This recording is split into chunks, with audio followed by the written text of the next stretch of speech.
when you say that you were abandoned, like how young were you? I was 18 months. 18 months. Yeah, and when I was found, I was unconscious, in a coma, contusions in my skull, starved. Big Boy's Neighborhood, beautiful day in the neighborhood, ladies and gentlemen. He's back, the legendary Tommy Davidson, back in the neighborhood. Welcome back, Tommy. Big boy! What's going on with you, brother? What's How up, you feeling, man? I'm good. Hey, man, did you celebrate a milestone birthday as well not too long ago, or? Yeah, 60. Really, though? When was your 60th? November the 10th. Man, well, happy belated to you, man. That's 115 in white man age. Yeah, you said it. You said it. I'm watching YouTube come after us. Right.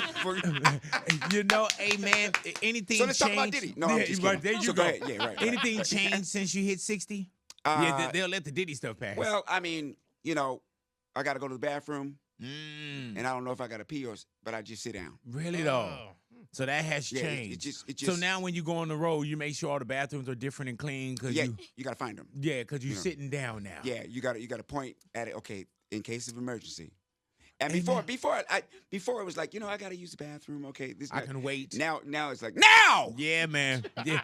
What about when you're on stage, man? Have you ever had one of those urges where you're like, I gotta go right now? I'm talking about throughout your career, Tommy. That's why it's an emergency. Yeah. Because once you're up there, you know, you can't be doing jokes like, Yeah. You be straining yourself. Yeah, That's yeah. when you really realize, like, a lot comes from the lower diaphragm when I do comedy. you know. Man, so have you had that situation where you're like, because I always ask boxers, and boxers, we had this one boxer on by the name of Mia St. John. I remember Mia. Yeah, and Mia was talking about there's been times where she had to just urinate on herself. Just right on in the ring. Yeah, in the ring, and then, you know, kind of douse her down with water. And there was a rapper by the name of Action Bronson. He was at a festival. He literally kept his cordless mic on, walked, went and used the porta potty, still doing his verse, and came out and finished. I did not know that. Yeah, man. I did a show for the head of Fox. Oh, yeah. I mean, the big guy. I forgot his name. Who owns the newspaper, all of it. Is that Rupert Murdoch? Rupert Murdoch. Yeah. So it's in the Canary Islands. It's just me. I'm headlining for all the executives, right? And something tells me, you know what? Why don't you just go ahead and I had all white. Oh, no. You know, I'm feeling like I got to go to the bathroom, but maybe I can wait till after the show. I said, you know what? Why don't you do it now? And it was like the Beverly Hillbillies.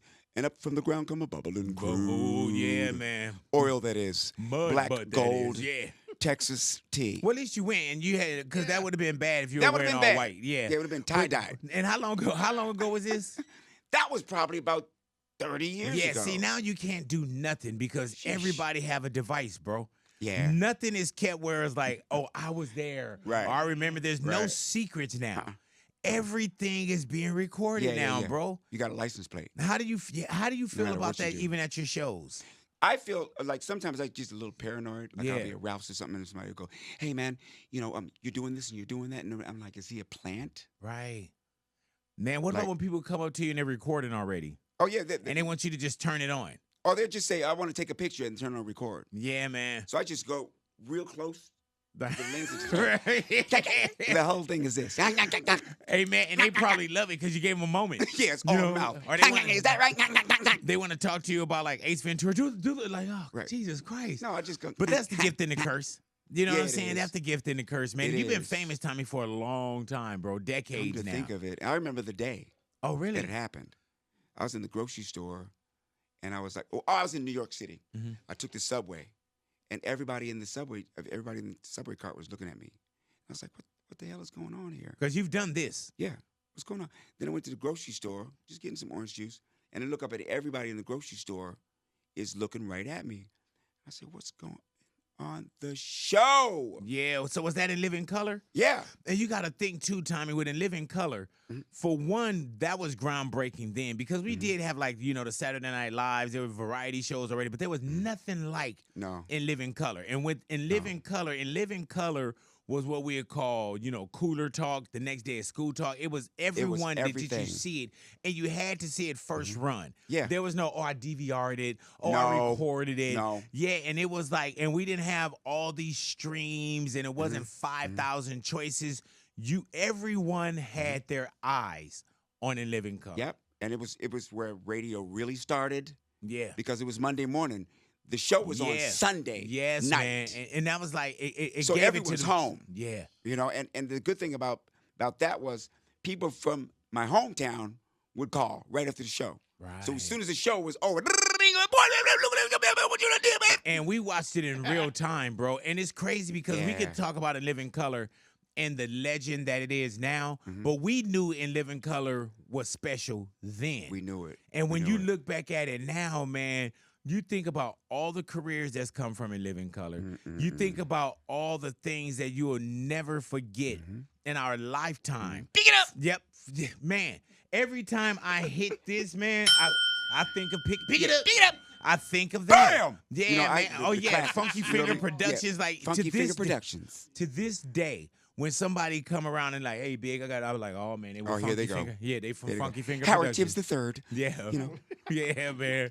You have a card on you? Yeah, you have a card on you. You have a card. Bam! Hey, man, but those things, man, you couldn't counted. write that in a script. They counted. Yeah. And what happened with us was Keenan knew. Keenan knew who was who. The great Keenan Ivory Wayans, Yes, bro. man. And wasn't afraid to let people Wasn't shine. afraid to let it go. So we didn't know who the cast was until we saw each other. And it was when we looked at the cast, looked at each other, we said, this is going to be You knew. fire. Hey, man, did you know any of the first season cast? Did you know any of the Wayans brothers? Did you know Jim Carrey? Oh, yeah. Okay. Oh, yeah, because we were all in the same comedy ribbon. At the same yeah, time. in the Comedy Store, Laugh Factory, wherever it was happening. We were the best. We were the best of the best, and then we ended up on the same show. Right. You know, I bombed in the first audition. Oh, really? For In Yeah, Living I tried Color? to do a sketch.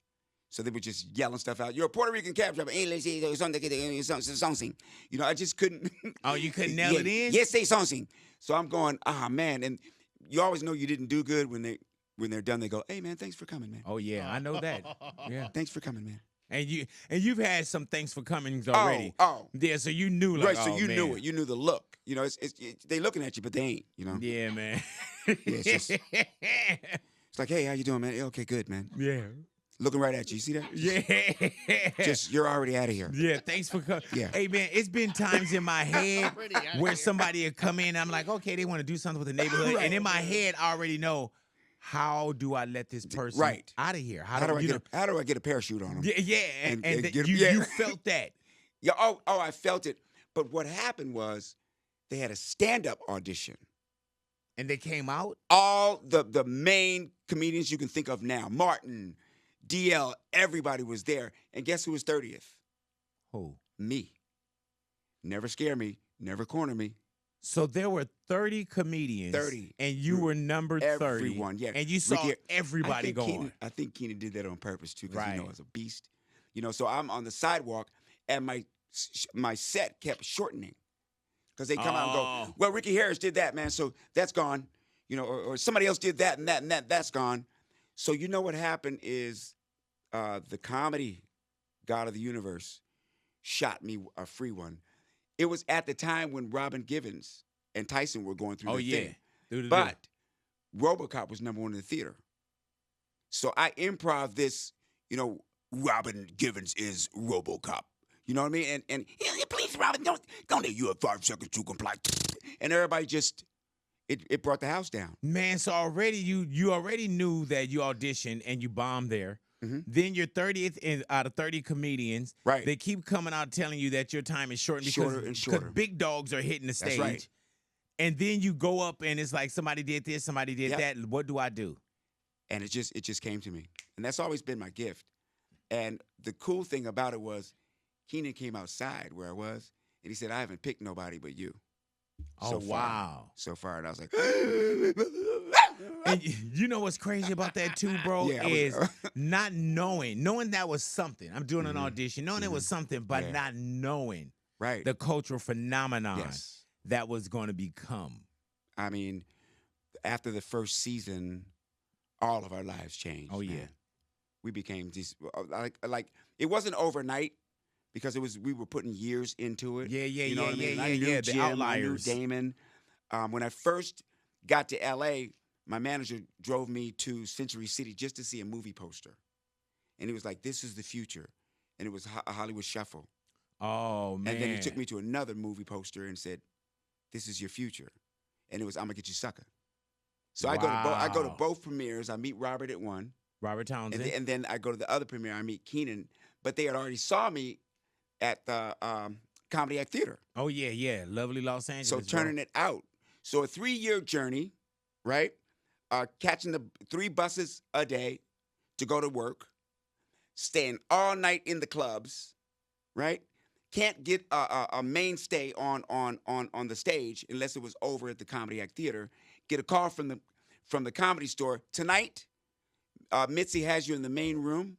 I was like, okay, the first time, you know, so who am I with? You're with Eddie Murphy and Richard Pryor. So I'm like, okay. So, but I'm like wanting to do it. I'm like, okay, cool. So what do they want for their intros? How do I intro this? And they said, nah, Here's the schedule. Friday, Eddie Murphy does a half an hour. You do a half an hour. After? And Pryor does a half an hour. And then the next show is the reverse. Pryor goes first, I go second, Eddie goes. We did that twice, Friday and Saturday. Does the crowd know that Eddie Murphy and Richard Pryor are going to be there? Yeah. Wow. Yeah. And there I am, cussing Mitzi to hell. Because I'm like, why does this woman ever give me a shot? Yeah, and Mitzi Shore is the owner of the Comedy Store, which everybody wants to get in. knows. And not only did you want to get into the Comedy Store, like you would have taken a potluck night, a room, or whatever. So the main room is like... It was the bomb. And I did really good. Mm-hmm. Because if I had a good weekend, it was pizza right over here and a video game. Because I used to live on Pass Avenue. Right. Oh, that was a big deal for me. So my mom, the night before this happened, or that week before it happened, my mom, you remember those legal pads, the yellow ones? Oh yeah. She had sent me a $20 bill in the mail, and magic marker said, "Hey, first of all, I know you need it, and second of all, don't leave." So when I finished that show Saturday night, they were in the good green room. We were in the hovel. Remember that? Harlem Nights. Like everybody in a hovel. Like everybody in there with you too? Yeah. So I'm in the little closet. Like, man, I'm taking my wallet on stage man, with me. And Richard Pryor walks up to me, and he looks me up and down like I'm some rare kind of animal. And he shakes his head and goes, "Man, you some funny man." And walked away. Oh, bro. And I was like, yeah. That's the man. I'm in. Is that at the moment? Is that that's all I need moment? That's all I needed. And I called my mom. She said, "I told you not to leave." Because catching the bus. Right. Well, I'd never so right after the set, you were just out. Yeah. Catch the bus, try to grab your pizza. Try to get on out. And she said, don't leave. Don't leave L.A. Right. You know, because I was catching. L.A. is kind of scary, you know, for me when I first got here. I thought I was some kind of thug or whatever. And a guy was going to beat me up in curlers. Oh, right. Yeah. Yeah, when you see brothers with curlers, bro, too. Outside, brother. Yeah, with either some blue, some red, or some pink ones on, too. Yeah, I hard checked him in a basketball game. He said, "I'll be back." Cuz I said, "I'm not your cousin." Right. He think we're all related. Right. I didn't know nothing about nothing. And then they come bouncing out in Caminos. Right. And like and they're meaning it. And I was there with these white boys, right? From my job. And they're going, "Tommy, let's go. We gotta get out of here." I'm like, I ain't scared of them. And I realized it was like 24 of them. Yeah, man. Hey, man, you know it's bad when you got white dudes that can see the gangster in somebody and trying to pull you out. Oh, yeah. Yeah. Oh, yeah. Hey, man, do you feel now, Tommy, that comedy is different? Because when you talk about catching a bus, going from this place to that place, not being able to get a main room, a main stage, no place that you can say, "Hey, man, this is my flagship." Right. And putting the hours in. And when we talk about like the outliers of 10,000 hours and perfecting your craft. Right. Do you feel like comedy is different today because they don't right do where that? You're going. You know what? And they don't have to. Well, you know, the test in stand-up comedy is live. Mm-hmm. So I don't care what you do in social media. There's going to come a time when people are looking right at you, and you got to deliver. Now, I'm not going to deny that social media is a part of us. Oh, yeah, now. Because I'm sure when the car came around, people in horses were going, that can't even go up a hill. Right. And now cars are named after horsepower. Yeah. So I'm not going to ignore the power of something new. Right. But Chris Rock told me, man, I had all these scripts, you know, and I had all these TV ideas, and I'd call him, and he said, Tommy, man, you don't know, man. He said, man, quality's out of style. Quality is out of style. Yeah, it's about popularity. What year did he tell you that? Probably in about 99. Wow. About 99. About 2000. That quality is out of style. Tommy, quality is out of style, man. Hey, man, we see that even more so now where Yeah. I'm like, man, and sometimes you try to judge things by yesterday, like, man, the continuity is off. They're using that as a camera. They, Right. you know, and now it's just like, it's a sign of the time. And It's that's a what sign it of is the time. today. Like, I'll tell my kids, like, I even stopped telling my kids that's not mixed right. Right. You know what I'm saying? Yeah, like, yeah. it's and they're like, huh?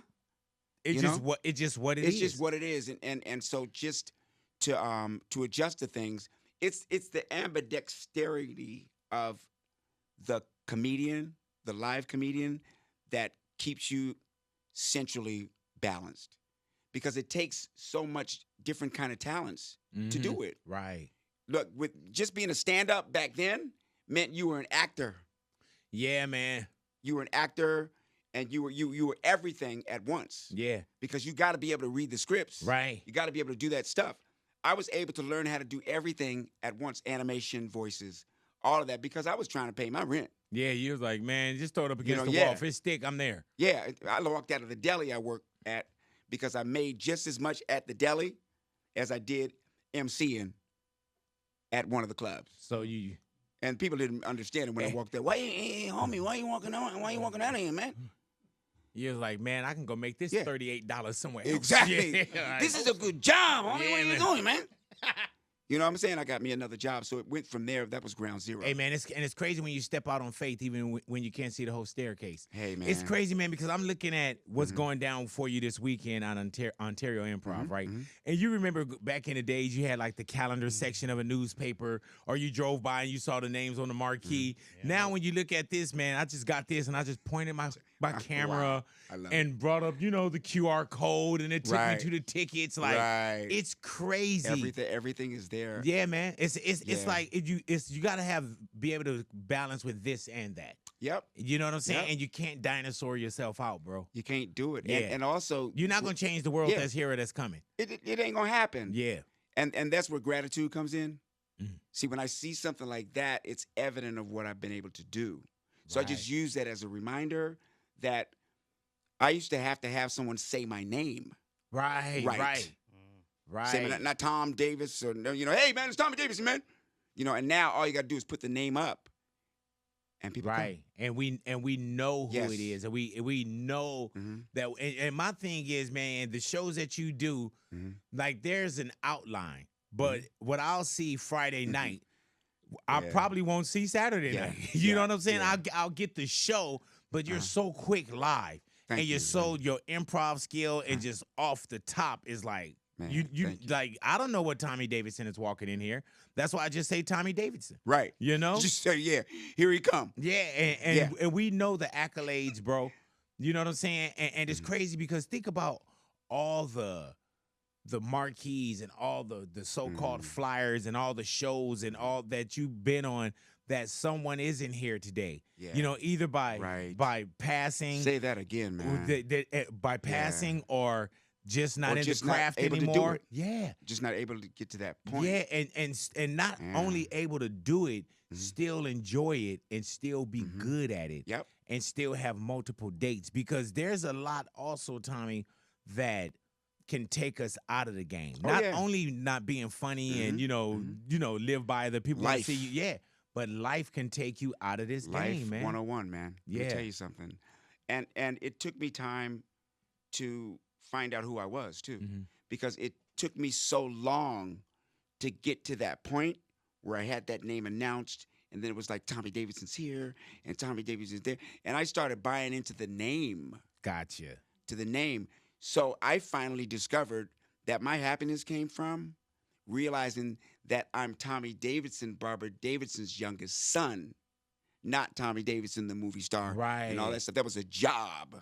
Yeah. But how hard is that too, Tommy, when you try to find yourself? Because you could chase the laughter, you can get the accolades and the pats on the back, and then you good at being characters. Yeah. But when things are quiet, Mm-hmm. that's when things are the most loud. Yep. You know, and Yep. so how did you find yourself? Because there's Right, representatives right, that you can sing. Right. Right. But who's the real Tommy Davidson? Just trying to measure up to the image Mm-hmm. and take that even further. You know what I mean? And then there's this big Monopoly set in life. You know, you can get Boardwalk and you can get the hotels and you can get all that stuff. And then just realizing that once you get all that, it all goes back in the box. Take all the hotels off. Yeah.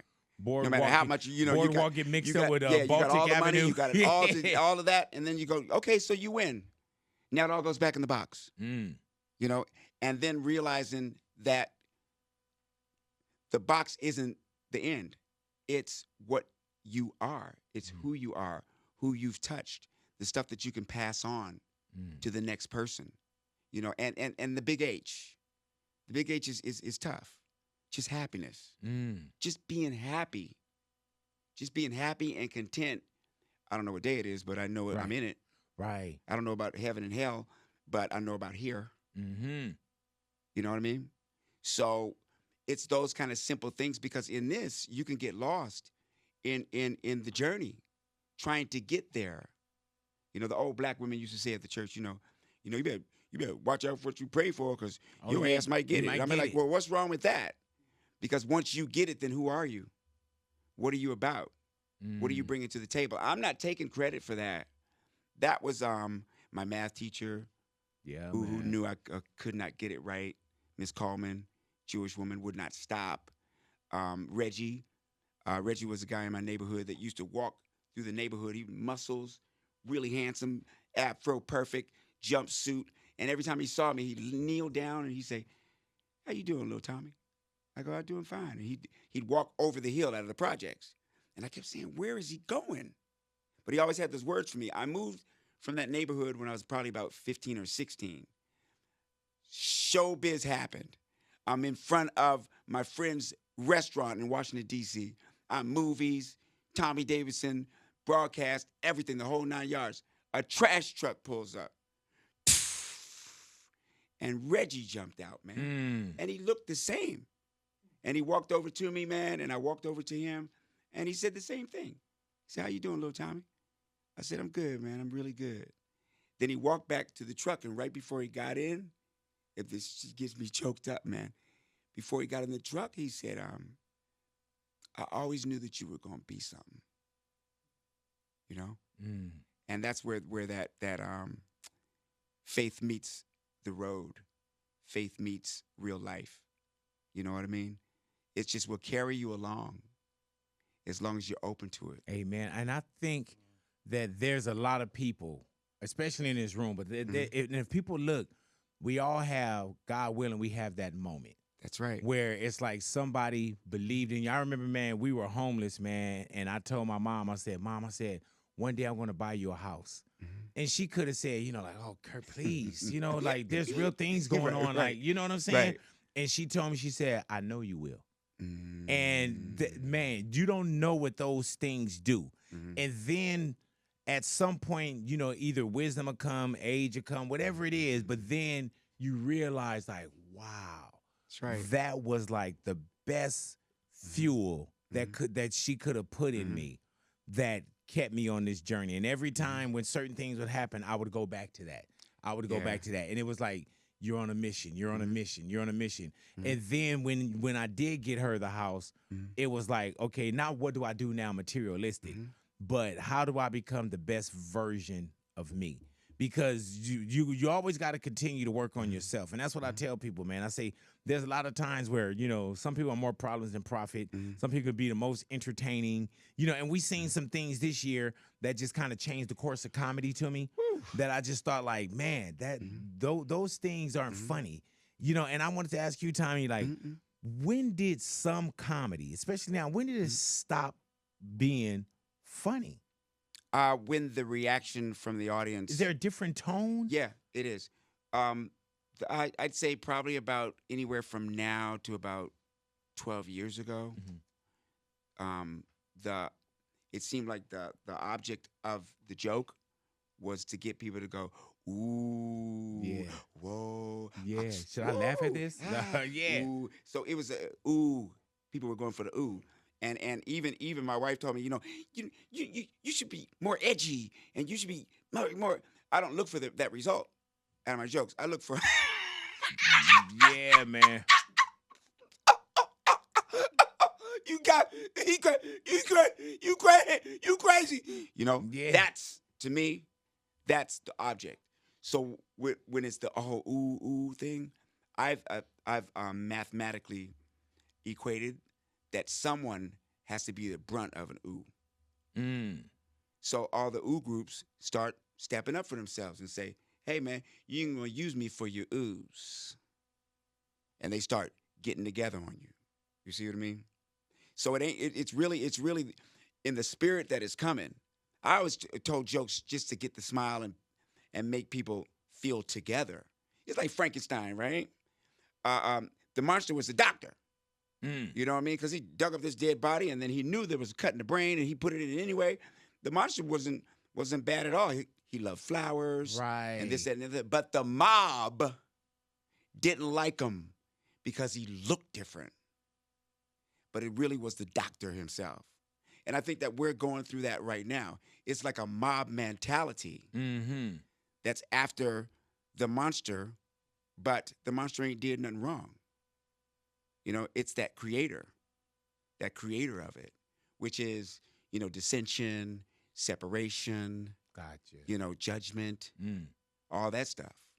And it seems like we're seeing just a lot more of it right now. Mhm. When I saw 2024 step off, man, and I'll say it, when I saw the Shannon Sharp, Cat Williams, Mm-mm. there's places for things like that. Mhm. I just felt like, the attention Mhm. that it got as well. Mhm. I was like, man, we're at like almost 70 million views, but some people, it seemed like and the reason why I asked, when is it a different tone? Mhm. It just felt like it's just a different tone. You got Mhm. people that want to jump up on stage now. Right. You got, you know what I'm saying? Right. It's like comedy used to be. Oh, yeah, I remember that one It with was Jamie, man. Jamie, yeah. who was that? Dave. With Dave Chappelle, Yeah, that was jumping on scary. stage, get attacked. You know what I'm saying? And it's just crazy because comedy used to be, and no pun intended, it used to be comedy. Right. It Comedy used to be relief from relief. what we're dealing with. Yeah, man. What we're dealing with. And laughing at some of the hard stuff. And now not only do you have people that's supposed to make you laugh, they're Right. angry. Right. And then you also have people that would look for anything in your joke. That's right. To have a problem that they with. can come and get it. Yeah, you know man. what I mean? So do you are you more on a mental editor now knowing that, dude, I can't just have a Friday night. It's all recorded now and it could be manipulated. I could do 45 minutes and I could do 40 seconds on something and it's out of context. Dude, is your mental editor different now? Not really, because since the way I came into the world, my people meter is really accurate. My ability to be able to not offend, but yet make people raise them to their level, and that's a conglomeration of things that were events. Being left in the trash as a baby, not knowing I was black until I was 5, and influenced by all types of people. Like my mother used to work at a Chicano juvenile home in Denver, and I was like their favorite. They used to fight over me. Tomasito Negrito is with me today, man, hey, homie. You know what I mean? And it was that part. Hey, Tommy, you just went past something real quick, and a lot of people probably, they know, but they probably don't know. So you were abandoned. Yeah. And abandoned, is it the whole thing abandoned by the trash can, or like how was like what was that? That was just a human being's mistake, Right. and the miracle of mistakes. Because there ain't no mistakes. How do you not blame life on from a child?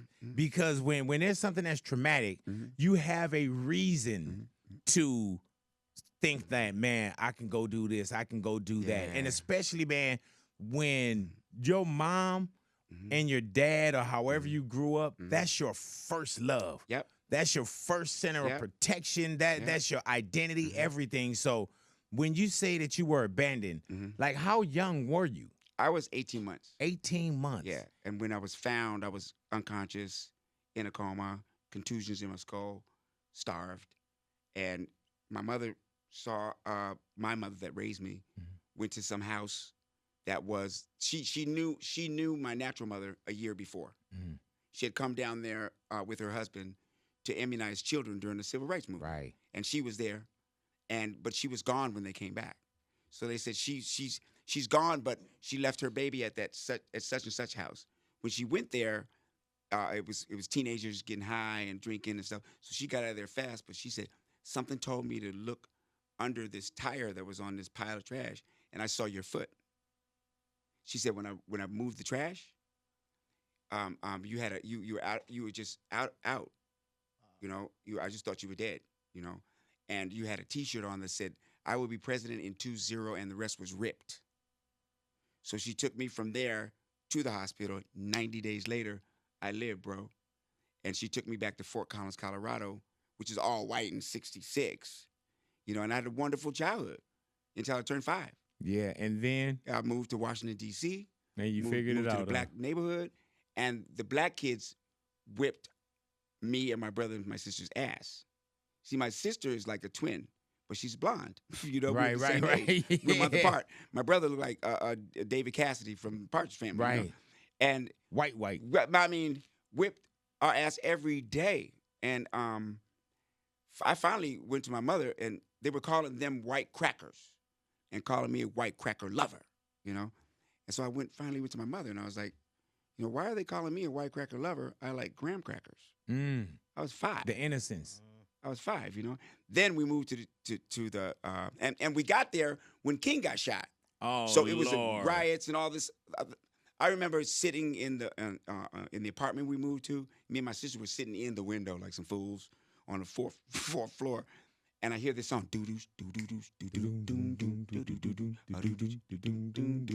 People moving in, people moving out, yeah.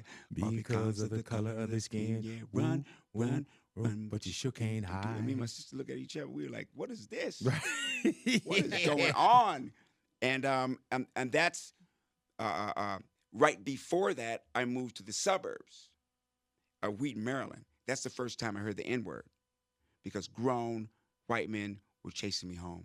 I was barely getting in the door. I could be on my bike with my sister, and a truck full of teenagers killed it, you know? And so I finally went to my mother, and I was like, who are these we need to stay away from them? They don't seem like good people.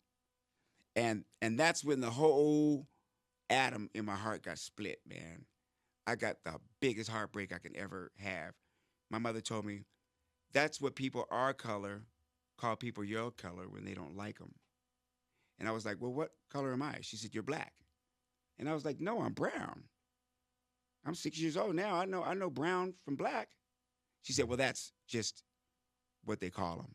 You know, I said, you're peach. This comes Right. from the In the crayons, as they're marked. Right. And so when the black people did that, when the white people did that, it was like the whole reality that I knew was from when I was 5 or 4, because I grew up on farms and meadows, and we were around a lot of animals all the time. So I thought we were like animals.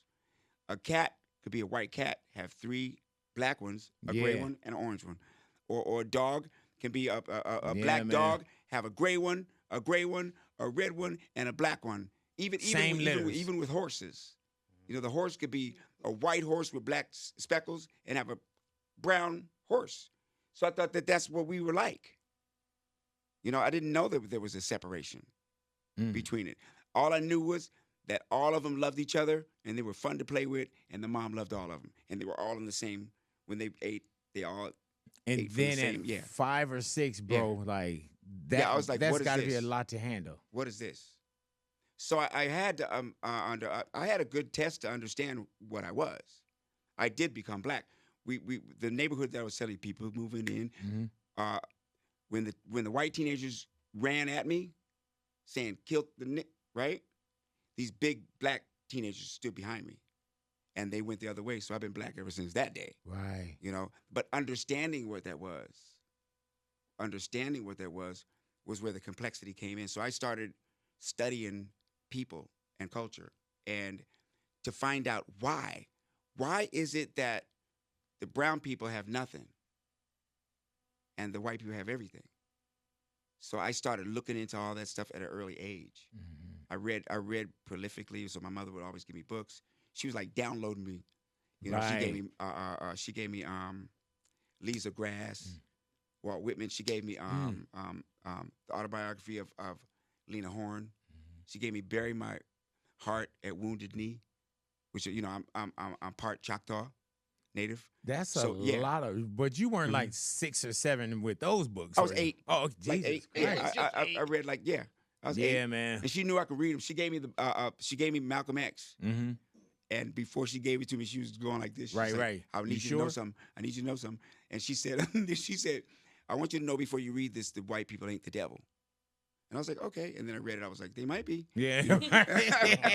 They chased me home. You know, remember and that? we laughed. And we Yeah. laughed about it. But everything was even and balanced. And I got taught through society too, because at the time, the 70s came around. And there was a new set of rules. See, all the kids had come back from Vietnam. Right. You know, the civil rights movement, the women's movement. Yeah, man. Chicanos got their labor rights with Cesar Chavez. Yeah, Yes, sir. you know, it was coming around. You know, and actually, what was in style was peace. Mm-hmm. What was in style was equality. You talk about ecology. Mm-hmm. It was hip to not throw trash somewhere, and it was hip if you had friends from different cultures or whatever. So I benefited from a whole generation that benefit from that, and now I get to move that forward in a time when that seems to be forgotten.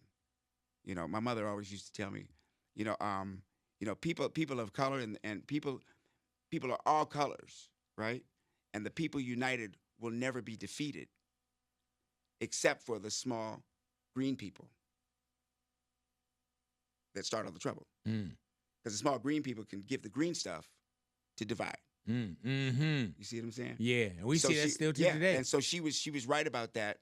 And in the second that advertisers moved into your phone, Oh my God, man. the second that advertisers moved into your phone, you know, you used to be able to go to the grocery store and you spend a couple of seconds reading the Inquirer and be like, okay, such Oprah ate some bat wings or something. Right, yeah. You know what I mean? Yeah. And you go put it about your back. business. It's another thing having it in the palm of your hand. Yeah, man. Having it in the palm of your hand. And even when you don't want to see it, Mm-hmm. you'll see it. You'll see it. Yeah. And it's always and the thing that I find interesting is that it's attractive. Mm-hmm. Oh, It's yeah. attractive. You know, you want to Look at the 68 million on the Shannon Sharp interview. It is attractive. You know what I mean? And to have just the power of choice, or to just look at it in a broader perspective, you know, it's public. It's public. So as long as you have that aspect understood, and this is just subjective, it's just my opinion, it's like the bathroom stall. You know, there's a lot of stuff written on there, but are you going to take it literally? Right. Right? So there's a number, hey, for a good time, call this number, or this, that, and the other thing. Right. Or, you know, like you have, let's say you have 5,000 Facebook friends. That's a lot. You know, but you wouldn't brag about it. I have 5,000 bathroom stall friends. Right. And ask each of them for $1 and see how many you got the next day. Oh, yeah. Definitely so. Definitely so, Yes. bro. And that's what I say with social media. You know, it's a gift and a curse. You got to know how to use it. You know, got to know how to back away from it. And even with the stall analogy that you use, you know, you get out of that stall and you leave it in there. You don't take it with you, bro. But the device, we take it with us, man. And it's all the time. And I tell people, I say, man, back in the days, if somebody was getting bullied or something like that, it was probably at 8 to 2:30 while you was at school. You know, now it's all day. It's all night. And then you got groups, and the groups could be named, you know, We Hate Tommy or something like that. It goes that way. Yeah. An individual can be on their porch in Buffalo, New York, sleeping on a living room couch, and can have some kind of say Yeah. about me. Yeah, man. An amazing thing I saw. It was Amazon, and it's about my book. And then they had comments about the book, and so this one woman says, "I used to love Tommy Davidson until I read this book. Now I despise him." Yeah, and it's just one opinion, and I wasn't mad at her. I was mad at Amazon. I was like, "You selling my book, and then whatever," you know what I mean? But that's us. Yeah. There was a cat a long time ago that warned us, hey man, let he who is without that throw the first stone. Mm-hmm. Because he knew that everybody be stoning each other at some point. Yeah, and they don't even care now. Yeah. You know what I'm saying? Yeah. Like they just and that's what I was looking at something last night, man. I just told this guy, I said, man, no one lives in a glass house, but everybody got stones. You know what I'm saying? Man. Everybody got stones, man. Yeah, man. Today within Living Color, do you think a show like In Living Color could happen today? It needs to happen. Do you think Handyman could happen today? Yeah, Handyman can happen. Really? Well, the one thing about us, the head detective with a man with no body, hey, there you men go. on film. There you go. Fire Marshal Bill. Fire Marshal Bill. We can go on and on and on because we have to laugh. Right. It's a part of who we are. Sometimes I get afraid to laugh sometimes. There's even times here, Tommy, where we'll have somebody in. I can't imagine. And I'm like, oh, what man, you guys, should I laugh at that? Man, I can't imagine. Man. It comes to you on memos. You know what I mean? God. It's everything. It's like, and everybody's, yeah. Let's see what's going to happen on that this morning. It's everything, man. Or we need you to try this and try that and try that, and then you try it. When we did radio, it was like once you got off the air, you left it that day. Right. Now it's like, oh, I saw that viral piece go. Or now it's like, oh, put this up. The radio show's become a television show. Oh, record this. We used to be sights unseen, voices that's heard. Imagine, man. When now, remember when people say you have a face for radio? I have that. The video, I didn't. You know what I'm saying? But now it's like, oh, it's definitely out there. Are there certain things you intentionally try to stay away from, politics or? I stay away from anything that's going to make someone feel less than. Mm-hmm. That's all. Right. It's just a general rule. I did a show in a really big, giant festival, right? And I did the first show, and the powers that be said, hey man, can we stay away from the black and white stuff, man? And I said, oh, okay, cool. And then next show I opened with Mexican. Right. Yeah. Like, color is transferable, not non-transferable. Mm-hmm. The human race ain't because we were racing. Right. Let's use other colors to illustrate the point more specifically. Okay, so suppose the pink people came across the green people. Okay? Well, they'd see them across the lake, right? Well, some of the green people, men, would say, man, those girls and those pink girls look good. Those pink ones over there, Jack. And then on this side, the girls are going, some of those green guys look pretty good, And that's how they got purple, I guess. Mm-hmm. Is the mix. Mm-hmm. Yeah. So my contention is, hey, why don't we stop being the human race? Because it's a race for resources, right? Water, food, good housing, being able to raise your child in a safe environment, all of these things. But it's a race for that. You know what I mean? Mm-hmm. The day that we become mankind, being mankind means we share resources. They're only limited. So we got to think about that. You know what I mean? Mm-hmm. I'm not here to try to change the world. I love it. Right. Yeah, but shoot, we got Dolphins. Right. We got daggone Blue Jays and the Dodgers or whatever. We got. Do you enjoy comedy still? It's my saving grace. Right. Yeah. It's my saving grace. It's like I'm just glad I do this as a living, and I'm working baggage. It's like the first thing you hear in the morning, where are my damn bags, man? Yeah. I when I come off the plane, people are going, hey man, can you take a picture with my grandmother? Yeah. She loves you. That's what I say too, man. I tell them, I say I don't run from the love. Yeah. I run to it. Yeah. And do you still pinch yourself or trip and say, man, I'm Tommy Davidson? Do you know, like, even with this weekend, right? Mm-hmm. Anytime you do a show that you are on someone's calendar Mm-hmm. or they know what they're going to wear Mm-hmm. and they know that no matter what the expenses are in life, Mm-hmm. they carved out some of that Mm-hmm. to come and see you. Yeah. How special is that? It's I can hardly describe it, but I can only tell you that through events. You know, I'm in Afghanistan. Mhm. The base we were on got missiled 3 times. The brass comes and knocks at my door, and I look through the peephole and I'm like, oh man, we dead. So what they did was they opened the door and asked me, hey, 3 Marines got shot last night. One of them got killed. One of them got severed spine. The other one lost his foot. Latino guy, right? And they said, would you go and say hi to him? And I was like, okay. So as we're walking, the group is becoming less and less people, you know? And so finally I get to, you know, at the hospital, they got the curtain there. And I got to go and talk to this person. So I just threw it up and said, hey, just give me the words. Because you know. So I open the curtain. He's got tubes all in him. He's laying down, you know.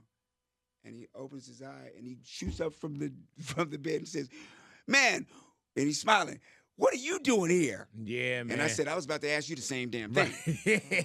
You know what I mean? So it's that kind of stuff. Yeah. That just keeps it 100 for me. Yeah, man. You know what's crazy, man, is that you probably get so much from the people. Mm-hmm. You know how people get so much from you? Mm-hmm. Like, I'll get someone. This is my 30-year anniversary, Tommy. I So didn't know that. Yeah, man. So Congratulations, boy. Thank you, brother. I'll get people that come up to me and say, oh, I've been listening to you since I was a kid. Mm-hmm. And I tell them, I've been talking to you since you were a kid. That's right. You know, it's such a beautiful relationship, Yep. man. And thank God there is no expiration date until we expire. That's right. You know, because I love what I do. I Mhm. know you love what you do. Oh, You yeah. do what you do extremely well, man. And you have been doing it for us and making us laugh and give us so many memories. Because at one point when I didn't have nothing, I could still laugh. Yep. You know what I'm saying? And I'm telling you, man, your In Living Color days, your movies, your stand-up, you have brought a lot of laughter, not just to other people. I'm talking about to me personally. Yeah. And I thank you for that. Man, thank you. And you too as well. You know, the thing that's missing in radio is the thing that you guys still have, which is a relationship with the audience. Yeah, man. You know, a relationship with the audience. You hear that cowbell or whatever's happening.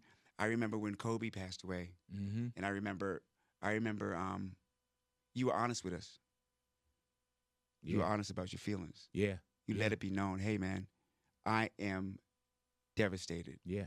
You ain't play it off. Nah, you can't. You know, and that's healthy. Yeah. Because then everybody out there who's feeling that pain can know that there's somewhere they can go that's safe with it. Mm-hmm. You see? Yeah. And as long as we're sitting around and letting individuals build guns and then take them into our schools with our children, and everybody's like hush and no one is saying anything, it's not the people. It's not the people. Mm-hmm. That must be some kind of power to yield your natural sense of protection and allow that to go on. Mm-hmm. And that's at a governmental level I'm talking about. Yeah. Like, who's afraid to confront Yeah. And the green guys. the thing that's killing the babies? You know what I mean? And it's not something new. I think we've come very, very far. There's a time when somebody can come up to a village, cut everybody's head off, and ain't nobody gonna say nothing. Oh, yeah. They're just like, we need to get us some more Burn swords. down Black Wall Street, everything. Yeah, we need to get some more swords or something. Yeah. You know? But now, even with the choices that we have, you know, it's still, you know, I think Dr. Zayas said it best in Planet of the Apes. You know. Yeah. You know, what's wrong with mankind? They're destructive. Yeah. And you heard that from the apes. You know, yeah. He didn't want to have nothing to do with it. You know, we're monkeys and we're proud of it. Yeah. You know, and I'm going, all right, go ahead, man. Yeah. Hey, man, Go ahead, thank baby. you for coming into the Oh, neighborhood, man. brother. Pleasure seeing you Always once you, my again. man. No, we're going to do it again, God You my willing. man. Believe that once again, man.